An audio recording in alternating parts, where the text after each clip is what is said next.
চলো বন্ধুরা, আজ শুরু করা যাক আজ মিনি ব্লগ ডে 3। আজ আমি যাচ্ছি আমাদের গ্রামের বাড়ি, আর যেতে যেতে আমি তোমাদের সাথে এই রাস্তাতেই ভিডিওটা শুরু করলাম। এই যে দেখছো এই মন্দিরটা, এটা অনেক বছর আগের পুরনো। তো এটা হচ্ছে আমাদের রাধা দামোদর মন্দির। তারপরে আটচালাটা পেরিয়ে আমাদের বাড়ি যেতে হয়। তবে এখানে একটা দুর্গা মন্দির ছিল, যা তোমাদেরকে অন্য একটা ব্লগে শেয়ার করব সেই গল্পটা। তো আমি বাড়ি চলে এসেছি। এটা হচ্ছে আমাদের পুরনো বাড়িটা, আর এদিকে হচ্ছে রান্না। তো জেঠিমা রান্নাটা বাইরেই করছেন। আজকে হচ্ছিল হাঁসের মাংস, আর আমাদের বাড়ির মধ্যে জেঠিমার হাতের হাঁসের মাংস খেতে সবাই খুবই পছন্দ করে, তাই আজকে রান্নাটা জেঠিমাই করছিলেন। তো চলো, আমরা খেতে যাওয়ার আগে বাড়ির কিছুটা অংশ তোমাদের সাথে শেয়ার করছি। এখানে মা আর বাবা পৌঁছে যাওয়ার পর একটু বাইরে দাঁড়িয়ে সবাই মিলে গল্প করছিল। তারপরে এলাম আমাদের বাড়ির পিছন দিকটাতে। এই যে ভোডাফোনের টাওয়ারটা দেখছো, এটা আমাদের এলাকার মধ্যেই রয়েছে।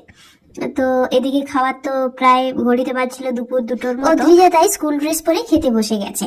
আজকে খানিকটা দেরি হলো খেতে। তো যাই হোক, আমরা খাওয়া দাওয়া করে নি। আর তোমাদের সাথে একটা জিনিস আজকে শেয়ার করব, সেটা হচ্ছে এই ফুলের গাছটা।